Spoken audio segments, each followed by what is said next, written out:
morning and welcome to a Mondo episode of Coffee with a Kick. I'm, of course, Xander, and that is Keegan. As you may have noticed, we didn't have an episode come out yesterday.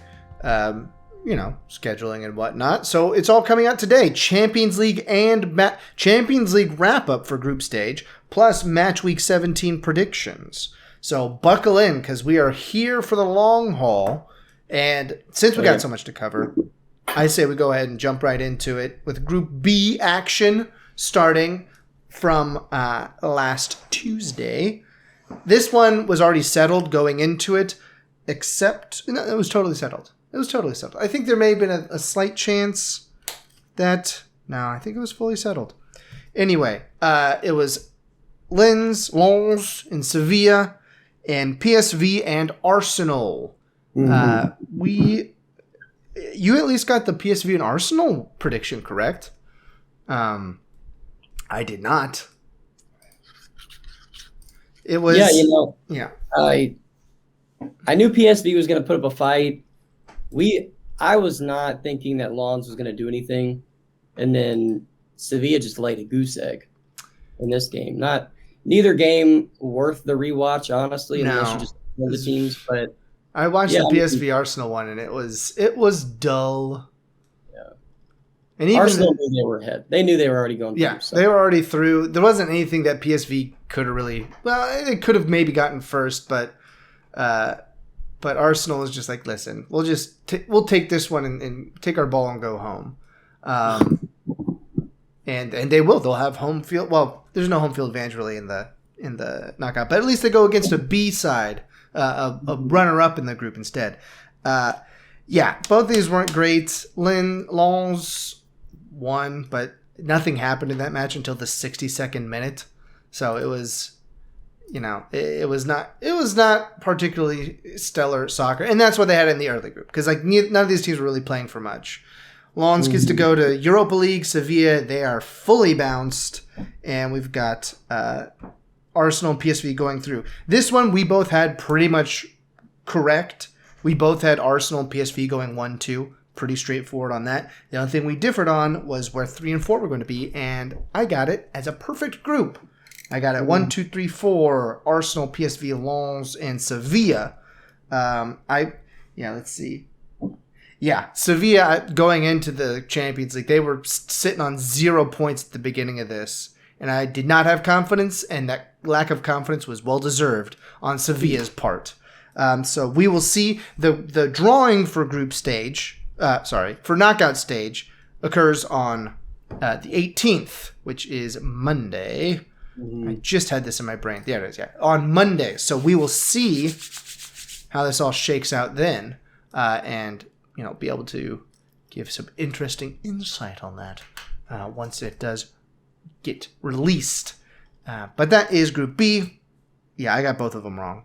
Wasn't a great week for either of us again. These last 2 match days in the Champions League have not been kind to our overall record. We were doing pretty well going into it. I have the whole breakdown of the numbers here. Going into it, we were doing pretty well. Last 2 match weeks, not how you want to wrap up. We kind of coasted on the last 2 and ended up, well, we'll see here in a moment.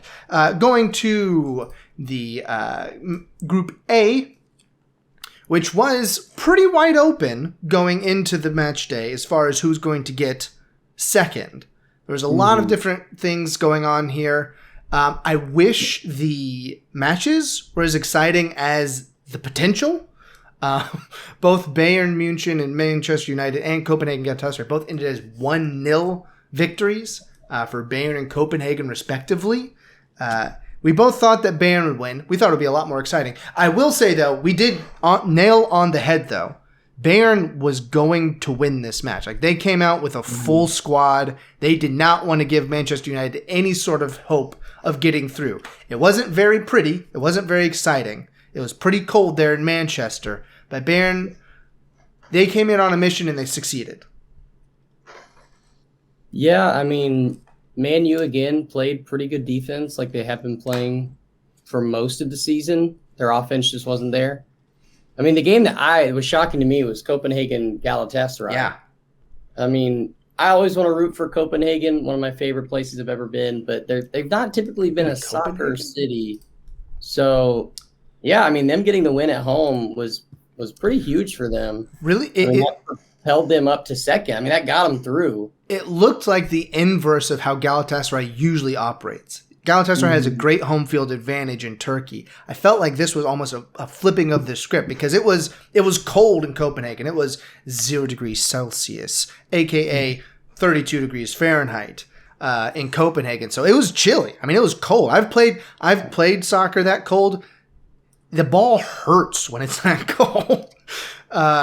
Your skin gets really sensitive, and it's not very pleasant. But yeah, Copenhagen guts it out there in the end to make it through to knockouts. I think they said this was the first Dutch side to make it to knockouts. I think it was what it was. Yeah, Larriger was basically the only guy who did anything. He got the goal and then he got a red card in the 90th minute. Does that carry through to knockouts? Does he have to sit out the first knockout? Probably so, right? Both knockouts? I think it or does it all reset? I know yellow cards reset, but does it all reset? I think it all resets. Yeah, I think they were the first Danish side to ever get through. Did I say Dutch? Danish. Denmark? I mean, who? What? That could be an unforgivable mistake for some, but yeah, I'm not sure. I'm under the impression that I think if it's a straight red, it carries over. But his was a double yellow. Yeah, so I think if it's a double yellow, it doesn't carry over because it's more of a yellow card accumulation instead of like an egregious offense. So I think he should be fine. But again, I don't know the official ins and outs. Yeah. So it was, I wish, unlike some of the matches we'll see on Wednesday, the soccer did not live up to the potential for A. In the end, we did fine, not great on our predictions here. We both got Bayern winning the group. Good job for us. But then I picked Manchester United to go through, and you picked Galatasaray to go through, and neither of them are going through. So I got half of it right because I did pick Galatasaray to go third, but you only got one of the three correct. So right now we're both 3 of 4 as far as going through, as far as advancing parties. I did break it down separately here, so at the end we'll be able to see the overall predictions and then the advancing predictions, which I think I would consider more important, like that you got the right teams going through. Then to Group C, which was Napoli and Braga and Union Berlin and Real Madrid. Boy, once again, Union Berlin, like they almost get the result. Every time it seems like almost, except for the one time they did get a result. They're so close, but they were playing Real Madrid. And Real Madrid is very good, and they just couldn't hold on, even after going back and drawing level in the 85th minute. It was so sad. Ceballos coming back in with the winner for Real Madrid, 89th minute, so close. We did both get that correct though. We both thought that Real Madrid would win, and then for Napoli and Braga. That one was, it was a little bit up in the air for the group. Oh, I've got too many pages open. Where'd they all go? There we are. Yes, Braga had a long shot chance of getting through. They had to beat Napoli by, I believe it was 2 goals. And Napoli just wasn't having it. They scored, I believe in the first half. Load? Yeah, there was that own goal in the 9th minute that Braga put in. And then again in the 33rd, Napoli scores another. And after that, it was a coast. Napoli was like, listen, we've sealed it away. We're not going to lose. At this point, Braga has to score 4 times against us in this match. And it just... Napoli settled in for the group stage at that point. Yeah, I mean, I think I predicted Napoli to get it done. I felt like... You predicted a draw, actually, a 2-2 draw, and I picked Braga. So we both missed this one. Yeah. Either way, I was confident they weren't going to lose. I did think Braga was going to put up more of a fight than they did. I felt like after the first goal, it depleted them. Second goal, like you said, just a coast. Kind of like, all right, we've lost this one. We're going to move on, focus on other things. We're still going. We're still going European. Playing in Europe. We're going to a tournament that we might actually produce well in. We're not going to go to the knockout stages and get walloped in the first knockout.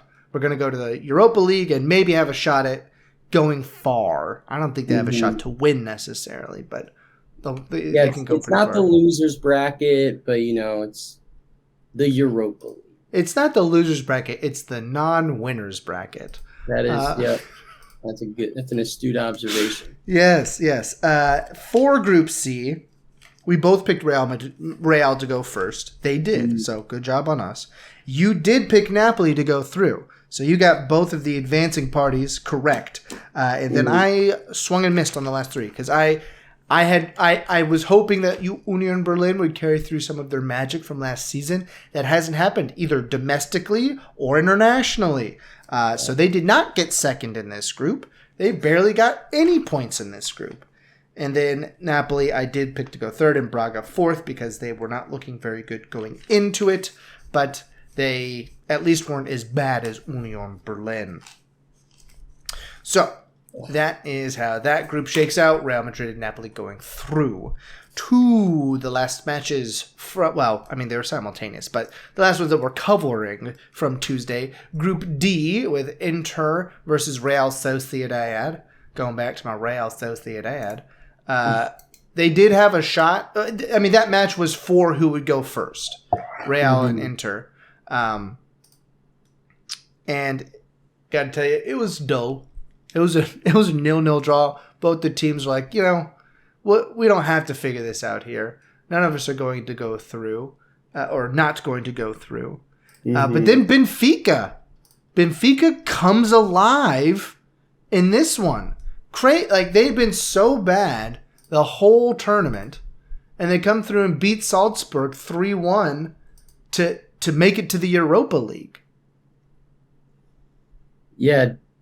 Definitely, the Inter Sociedad one I felt like wasn't a terrible 0-0 draw. Sometimes those matches feel pretty dull. I feel like Sociedad made it exciting because it kind of felt like they were playing for a draw. And so it was really active defense. Some parts of it parking the bus, but it was a fun one. But yeah, the Salzburg Benfica one, that one caught me off guard. I was not expecting Benfica to put up 2 in the first half. Really thought Salzburg was going to come back, and then that 90+2 just kind of sealed it. And Benfica, they finally got a win, albeit it propelled them into the Europa League. But if they would have played like this the entire Champions League, they might be fighting for number 2. But yeah, but when you nearly double your goals for on the last match day, it doesn't show a lot of success in the previous ones, obviously. No. Not at all. Not at all. As far as results here, Group D, we both stunk at predicting Group D. I got to tell you, none of us got any of these teams in the correct position. Ooh. I was the only one to pick a team to go through. I picked Inter to go first. They ended up going second. But then I thought Real Sociedad. But then I had Benfica going through because Benfica usually does all right. They aren't supposed to be terrible. You had Benfica and Salzburg going through. This one, we did come into this one and say, this one's pretty wide open. It's not the greatest group, but it is a competitive group. It didn't end up being competitive, but it did throw off our predictions a good bit.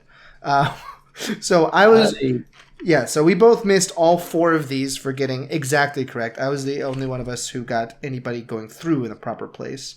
I did pick Real Sociedad to go fourth, so I feel like it should deduct from me some points, but I didn't do it that way. I must have been under the influence when I made that decision because I'm not sure why I would have picked those to go through, but I guess I did. Yeah, you picked Benfica go 1, Salzburg 2, Inter 3, and Real 4. We both picked Real to go 4, and they ended up winning the group. So, good job us, I guess. We definitely thought they were going to be... It was like Union Berlin and Sociedad. It's like, oh, they had a good season last year. They're not going to do well. Then Union Berlin, it was like, they're going to carry it over. We flipped that. We were looking pretty good. But. Yeah. Oh, and by the way, we missed both of the matches. I thought that Real... we both picked somebody to win the Real and Inter match. And then we both obviously picked against Benfica. Well, you picked them to draw at least. But Benfica had not shown anything else. And we missed both of the group...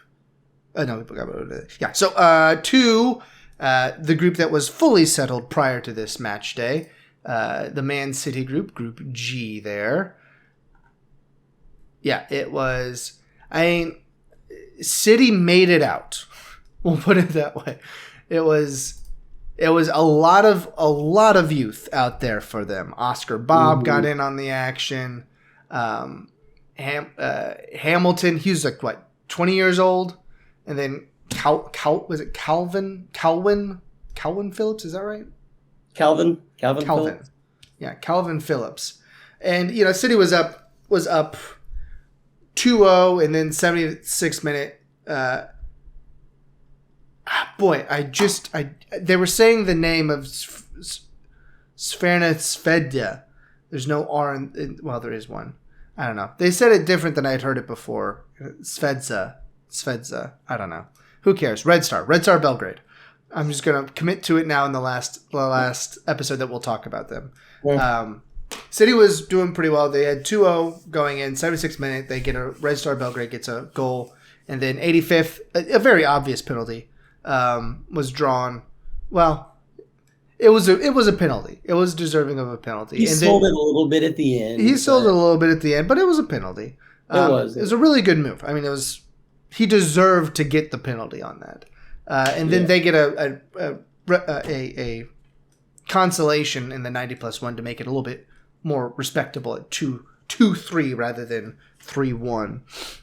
We both picked City to win, so we did that all right. Your 3-1 prediction was looking really good for a long time until 90+1. And then for the other one for Leipzig and Young Boys, 2-1 victory for Leipzig. It was all academic at this point. I thought that Young Boys might pull out the draw, but they did not. And you thought that, I think I marked that one incorrect. You said that Young Boys would win it, and they did not. Hold on, I may have miscounted here. 1, 2, 3, 4. Yeah, you only got 4. Oh, there's 5. Okay, good. Yeah, I definitely thought Young Boys, 51st minute to 56th minute, electric. Outside of that, not much of a fight was put up. It was very much like, you have the ball, we don't want the ball, you take the ball. I don't know, it was a very weird game. Yeah, just match recap, fine 50th minute to 56th minute. That's all you need to see. Yep, and not much else besides that happened. As far as the group, we both got who we're going through correct. And in the proper order. Both said it was going to be City and then Leipzig. That was correct because it was pretty obvious. It would be quite a coup if it had not sorted out that way. Then the question that remains, who goes 3, who goes 4? I said it was going to be Young Boys and then Red Star Belgrade. You said the opposite. So it ended up being that I got another perfect one, and you missed those last 2 on the actual picks for 3 and 4. Then we'll jump back up the alphabet to E, which was, it was Atletico Madrid and Lazio played for first, essentially, right? Mm-hmm. And then it was Feyenoord and Celtic playing for kicks and giggles. Because Feyenoord was always going to the Europa League.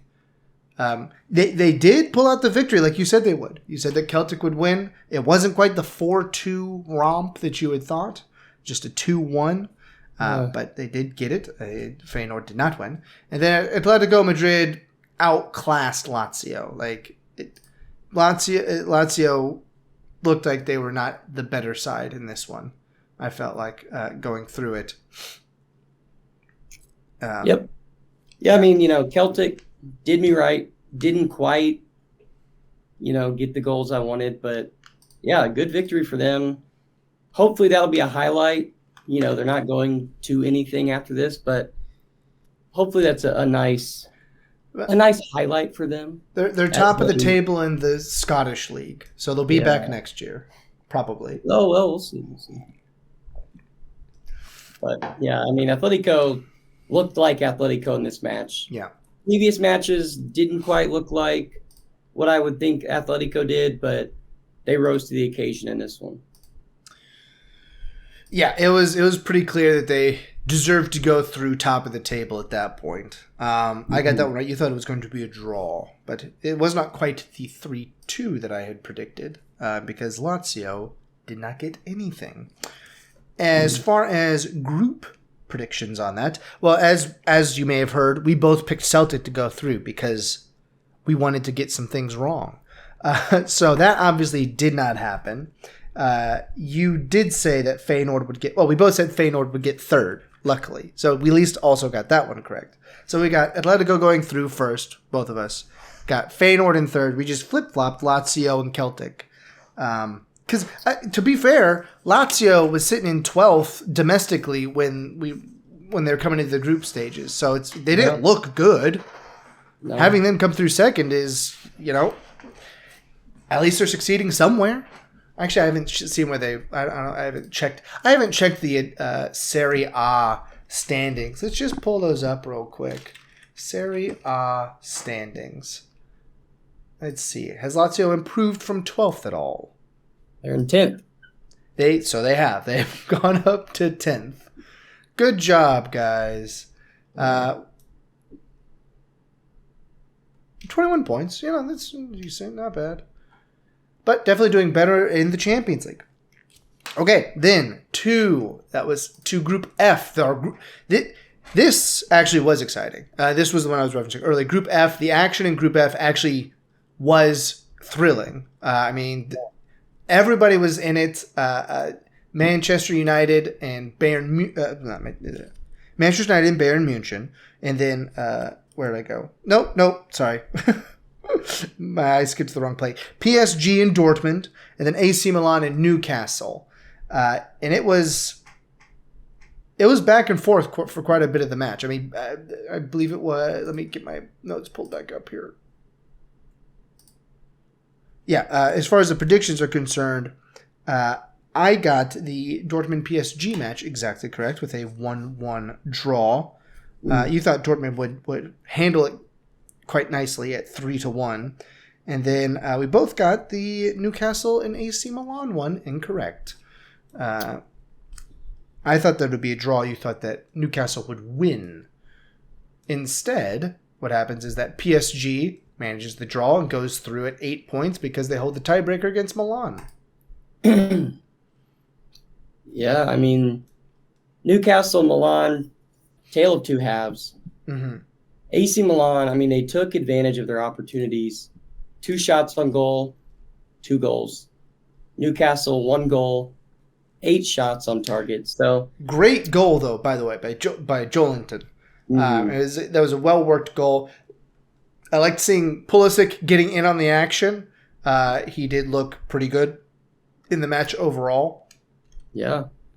Yeah, he's been playing pretty well as of late.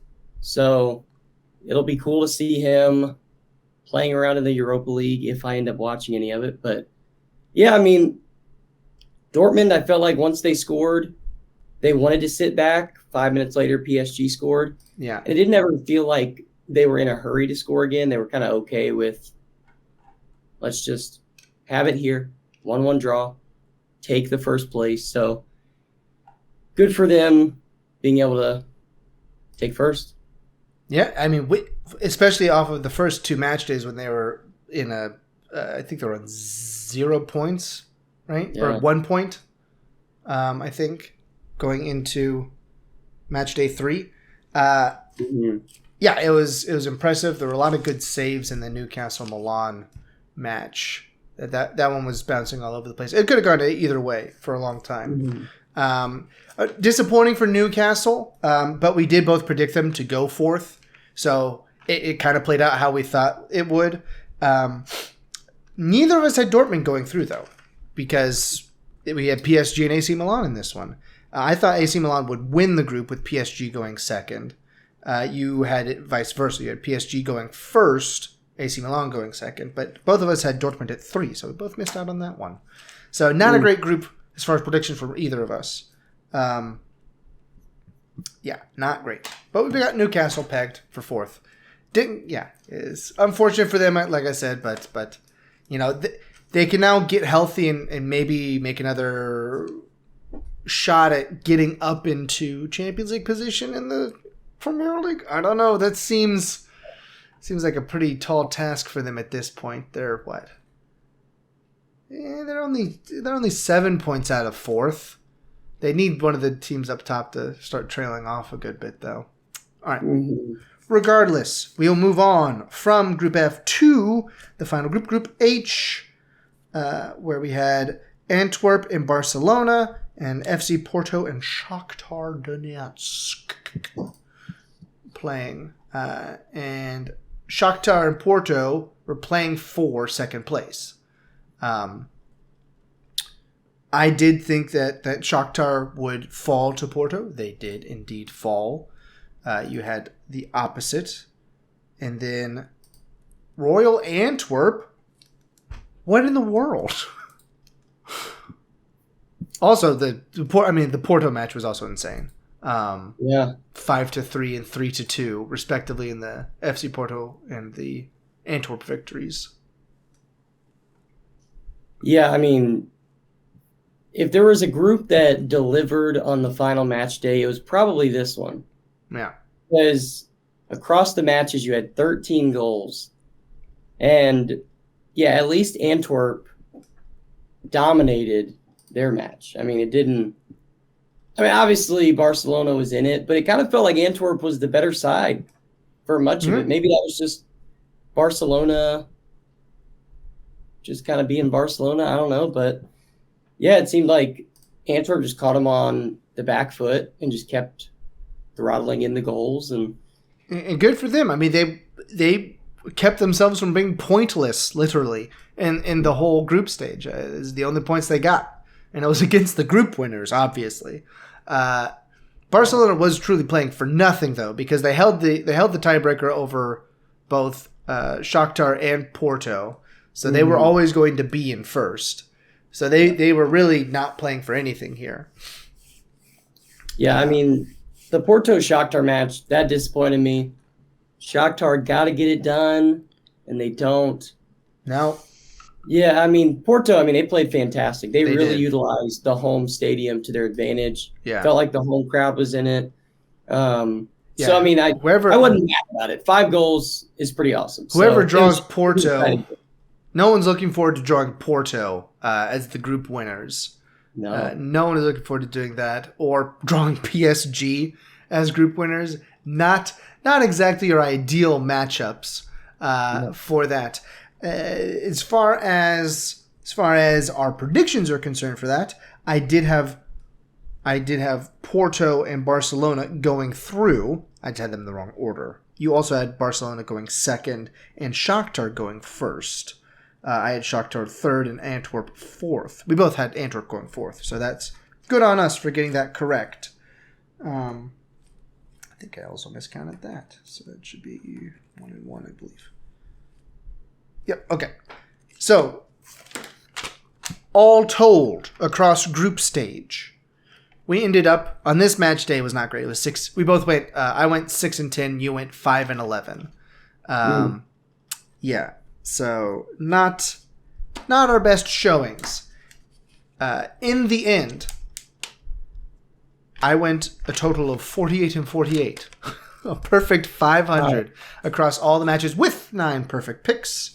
You came in just behind 46-50 with 5 perfect picks across all what is that? 96 matches that we picked. That's a lot. 48. I will take it. That is plus money. It's plus money. So yours is probably plus money too, because because we don't take. Listen, we don't take it when draw no bet. Okay, we say win, draw, lose. So 48 and 48 is pretty good. 46 and 50 is also very good.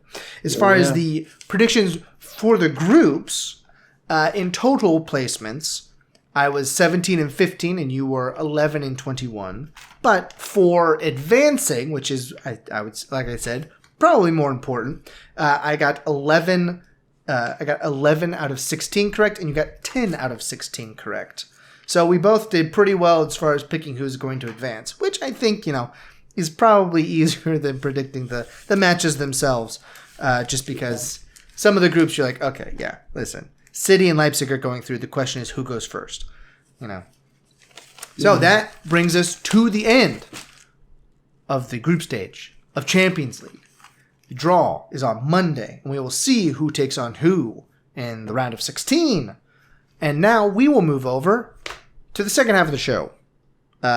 If we had sponsors, we put them here. Instead, what I'll do is I'll say, go and like and subscribe, and drop us a comment. Give us a thumbs up, ring the bell. You could follow us on X. Sure, you can follow us on X. Like, we post the videos there too if you wanted to bookmark them on X. Bookmark them? Yeah, bookmark them. Cool, bookmark them. Anyways, match day 17 coming up later wait, what day is it? Yes. Today, yeah, later today. Later today. Match week 17 starts with a good old Nottingham Forest and Tottenham. Nottingham Forest and Tottenham. How do you have this one looking here for Nottingham Forest and Tottenham in Nottingham Forest, by the way? Yeah, pretty straightforward. I think it'll end up being 3-1 Tottenham. Tottenham needs a victory. They just got one in the last match week. Before that, they dropped 4 or 5 straight games almost. So, good time to be playing Nottingham. Bad time for Nottingham to be playing Tottenham. I think it's going to be 3-1, even though it's at Nottingham. Yeah, I don't know what's going on with Nottingham, but I don't see them winning. Maybe they get a goal, but it won't be pretty. Yeah, Nottingham, I mean, the only thing worse than Tottenham's performance recently is Nottingham's performance recently. Tottenham was on that winless in 4 at least skid that they had going on. Nottingham Forest, they're just falling apart, man. They looked so promising early in the season. I too have it as a 3-1 victory for Tottenham. I think that Son is back fully healthy at this point. He looked pretty good in their last match. Looked really nice against Newcastle. And I think that Nottingham Forest does not have an answer defensively for him. And it'll be a pretty straightforward victory for Tottenham Hotspur in the end on Friday. It brings us to Saturday with a whole spate of 4 matches at 10 a.m. Eastern Time. We'll start off with Bournemouth and Lutontown at Vitality Stadium. I got to give it to Bournemouth. They're in 14th, but they have the same exact form as Aston Villa over the past 5 games. Which is how poor they had been doing. But yes, recently, I mean, they're on quite the tear. Yeah, I mean, they're literally their draw was with Aston Villa, and they beat Newcastle and Man U to be notable. Palace and Sheffield United, not super notable, but they're beating the teams they should beat. I think they're going to continue to do it at home. I'm going to go 2-0 over Luton. I just think they're too informed to lose to a team like Luton. Can you see through? I also have it 2-0 for Luton. For Bournemouth. Yeah, because since they got... Yeah, not 2-0 for Luton, no. 2-0 for Bournemouth. Yeah, since they lost to City 6-1, it was... they're unbeaten in 5 with the draw coming against Aston Villa, which is a great result at this point in the season. Luton Town, we've talked about perpetually as being a bad side. They won against Crystal Palace a couple weeks ago, but they have not been impressive since then. City was so depleted in their match last weekend that it was. City wasn't that aggressive, but they were handling the match. Like it wasn't. Luton didn't have 2-1 doesn't speak to how the match looked. And Luton, 2-0 feels about right. Even if Luton has produced more goals recently than they would have historically been considered to have. We'll move on to a dangerous match here. Chelsea hosts Sheffield United.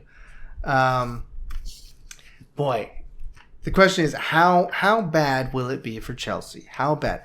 I don't think it will be too bad. I mean, losing to Everton is not great. I think they draw at 1-1 with Sheffield United. Yeah, this one I went back and forth on. I think Chelsea wins 4-1. Wow. They will do that too. They'll just suddenly figure it out for one match. Yeah, they've just been incredibly bipolar in the way that they've been playing, 2 straight match weeks, they score 4 or 5 goals, look really good. The next week they lose to Everton. So I just don't think Sheffield United is that good. No, I don't think that Chelsea is talented enough to be able to expose some of Sheffield United. So I don't know. I'm thinking 4-1. I think it'll get out of hand in the second half, and Chelsea takes it. The thing where talent alone can't beat the top tier teams, but it can beat Sheffield United and Luton Town. You can just the raw talent can shine through even if it's against subpar teams. Those pocketbooks can shine through. Yes, they get you somewhere. Now to another dangerous match, just because City is so depleted at the moment. City hosts Crystal Palace at the Etihad. How much confidence do you have in City taking care of business here? I think it depends on who we have. I think if we get Rodri back and he plays, that's a pretty big boost. I think I think it depends on who we have. I think Palace is playing pretty poorly as of late. Obviously, they've lost 4 of their last 5. So I don't see us having an issue winning. It's more of how long will it take us to score. So I think it'll end up being 2-1. I think Crystal Palace will get a goal. That's exactly what I have as well. I feel like it's going to be very similar to the Luton Town match. We're obviously the better side, but we're still trying to figure out how we're going to attack you with how many changes we have in the midfield and in the attack, for that matter, with Haaland being out. Do we have confirmation how long he's going to be out now? I didn't see anything come out yet. Just keeping it hush-hush. That's not great. Not great when it's hush-hush on that sort of stuff. Well, it could go either way. But yeah, 2-1 I think is a very likely result in this. And it's probably a late goal by Crystal Palace. A late goal, just you'd handled the match, but you put in some subs just to give people more rest, and let one slip through. Missing Doku is just that you're missing the people who are filling in for the people who are missing. It's just at some point you're like, I don't have another body to fill this slot. Jack Grealish is out. Doku is out. Who's my other winger? I was impressed. I mean, I've seen Oscar Bob before play. I think he's pretty good, but Micah Hamilton coming in there. There are a couple other academy guys. So, honestly, I could see Pep start to, if injuries keep creeping up, he's going to pull some of those guys up. And this was the best I've seen. Yeah, this was the best I've seen Oscar Bob. I had not been impressed with him in the previous ones. You'd seen some sparks of talent, but I didn't feel like he was cohering very well with the side. He looked a lot better in the Champions League match than I had seen him previously. But that'll bring us to Newcastle hosting Fulham. boy, a couple weeks ago, you would have said Newcastle needs this one because they're very depleted. Just there's a lot of sides that are very depleted, but Fulham saying they're on a tear is not doing them justice. They've scored 5 goals, 3 goals, 3 goals in the past 4 matches.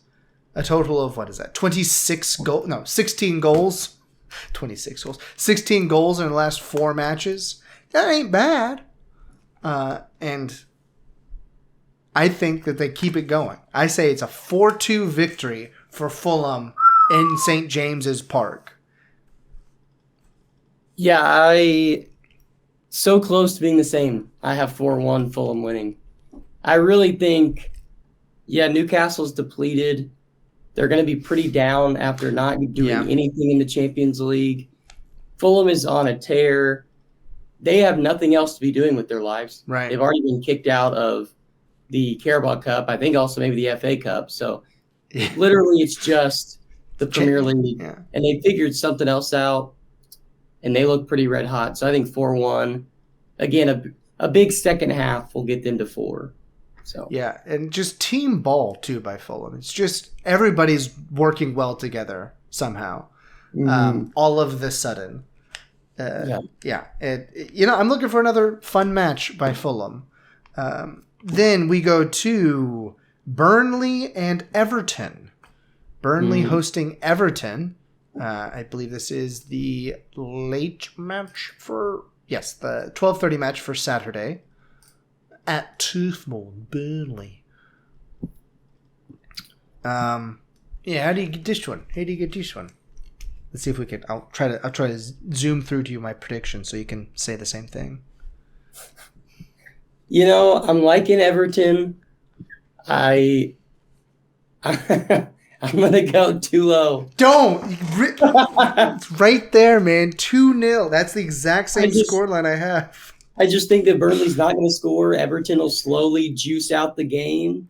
Yeah, I got to go too low. I almost said 2-1. Oh, no. I got 2-0 as well. Burnley not scoring a lot in recent matches. Yeah. Sorry. That was a different prediction that I had. That's for a little later on. Different B team. But yeah, I think Burnley is starting to work themselves into a good form for the Premier League. I don't know if it will be enough to keep them up. I mean, they're off of 0 points. They're up to 8. They beat Sheffield United. And drawing Brighton at Brighton is nothing to sneeze at. But yeah, I don't know who is going to come down to Burnley. And I've said this before. I don't know who's going to come down to Burnley that would let them get out of the relegation zone. Like Nottingham Forest, I feel like they'll figure it out at some point. Crystal Palace, I could see continue to slide. Because they've got some good players on there, but they can't put together a full match, I feel like. We'll see. I feel like my Wolves are safe at this point. But there's a lot of season left. We're not even halfway through yet. But yes, I have 0-2 as well for Burnley. For Everton over Burnley, and then we get to Arsenal hosting Brighton Hove Albion. For this one, I did have it going 2-1 to Arsenal. I feel like Arsenal's just in that phase where they're steady. It's not the best. It's not the most flashy production, but it's one that gets it through to A to B. Gets you through from A to B. And it's a neat and tidy 2-1 against Brighton. But as with all Brighton matches, both teams have to score. It's a rule that both teams have to score, so that's why it's not 2-0. Yeah, I have this one 3-1 Brighton. Oh, back to the 3-1. I think they figure something else out here. They seem to be playing to their competition. I think they play above Arsenal. Again, Arsenal, I think they'll be tired from the midweek. Seemed like they played quite a bit of players. I think I'm going to go 3-1 Brighton. Yeah, I mean, Matoma is back in full form. They're just missing. They're missing one other guy that I can't remember off the top of my head at the moment. That I might be conflating them with another team. Oh well, I'll just leave it be at that Matoma because he is on Brighton. Yeah. Yes, 3-1. Back to the classic 3-1 from the early in the season. Then to one that is probably not going to go very well for Brentford. Brentford hosts the red-hot Aston Villa. Yeah. How do you have this one going? Yeah, this is the team. It's hard to see Aston Villa losing. I think they've been really good. They were really good at home. Mm-hmm. If it was anyone other than Brentford, I think I would pick them to maybe draw, but I can't do that. So I'm going to go 3-0. I think they've been playing well defensively. You got to be joshing me, right? 3-0? I don't think Brentford stinks. So Brentford does stink. Brentford has scored 2 goals in their last 5 matches. So I don't trust them to put anything on the scoreboard. Home or away. They've scored... Oh, sorry, I read that one backwards. They've scored 4 goals in their last 5 matches because they beat Lutontown 3-1. I read that one backwards initially. Yeah, but their whole goal is against Arsenal, against Liverpool. They scored 1 against Brighton. They got blanked by Sheffield United last weekend. So, yeah, 3-0 is exactly how I have it as well. Neither of us are going to make any progress on the other one at this stage in our predictions. Yeah, because Aston Villa is good. They're good right now, and I don't trust Brentford to do anything. Now to a team that I never know what to do with. West Ham United hosts my Wolves there on Sunday. On Sunday at 9 a.m. And West Ham, I never know what to do with West Ham. Yeah. They're also a bipolar. They just lost 5. They beat Tottenham 2-1 away, and then they lose away to Fulham 5-0. Yeah, and then before Tottenham, they drew Crystal Palace 1-1. It's just I never know what to do with them. And my Wolves, I feel like it's just a 1-1 draw. We kind of like those this season. Just, we just go in and we get our business done. We're still trying to get healthy too. We're missing Nunez, who I hope comes back soon. Hopefully I don't know when he's planning on coming back, but hopefully soon. Kuna's doing well. I could see it going like 2-1 as well. Kuna's been playing very well recently. But how do you see it as coming out? Well, you're not going to like it because I also had it a 1-1 draw. Oh, okay. Well, at least it's not us losing. Yeah, I mean, Wolves have been playing well. West Ham, besides the last match week, playing okay. Yeah. So, I mean, I think it'll just be a stalemate. 2 defensive-minded teams playing. Mm-hmm. So, 1-1. 1-1, yeah, it is 1-1. And then we come to the evening match there, the afternoon match for us on Sunday. What would have been a very tasty matchup if it wasn't this season. Liverpool and Manchester United. I've got it as a pretty sterile 3-1 victory for Liverpool. I think that they're doing pretty well right now. Mm-hmm. And I can't say Klopp out. Because they're at the top of the table. And Manchester United is... I don't understand how they're in 6th. They've not been impressed. It's because they keep playing all the bad teams and winning. That's what happens. That's what they keep doing. That's right. Yeah. But they're coming into the meat of their season here during Christmas, and I think it's going to catch them. I think they're going to take this one on the chin 3-1 at Liverpool, at Anfield. I have this one as a 0-0 draw. Really? I think Man U is going to come out in a very damage control mindset, especially after getting kicked out of Europe.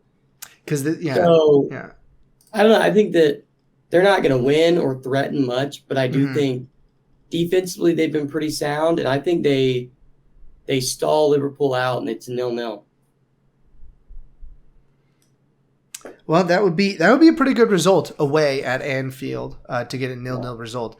Yeah, Man U's got coming up. They got Liverpool this week, and then they've got West Ham, who you never can tell, on the 23rd, 26th. A quick turnaround on the 26th. They have to host Aston Villa, which is not great. They get a week off with Nottingham Forest, and then Spurs come to town, and then my Wolves to rout them at Molineux. So. Yeah. Boy, and then they get West Ham and Aston Villa again in back-to-back weeks. That's weird scheduling. They get 23rd and 26th, they get West Ham and Aston Villa.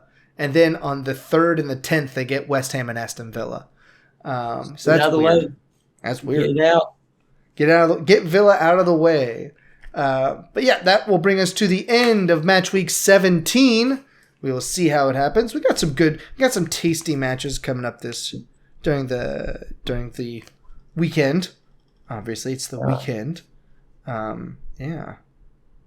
So, and that brings us to the end of this episode. Anything else you want to hit before we get out of here? No. Coming up on the halfway point. Lots of exciting things could be happening. Yeah, so as a programming note, where did that programming note go? Oh boy, I misplaced it. Well, we'll cover it more later. We'll have a mid-season. There it is.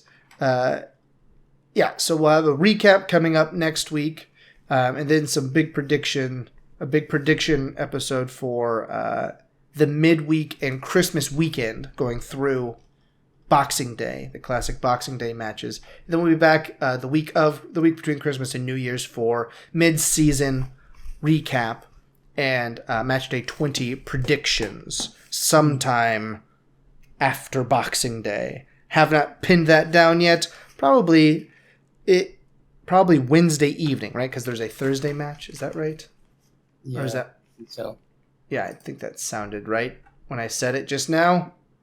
Yes, Thursday to the 28th. We'll either the Wednesday. Oh, there is stuff on Wednesday the 27th. Oh, I guess we got to do it Wednesday morning. Oh, what? Tuesday? What? Everything. We'll figure it out. We'll tell you more on the next episode. Until then, why don't you go ahead and grab your coffee, watch some soccer, and we will see you the next time we do. Monday. I almost said the wrong thing there. Lacan.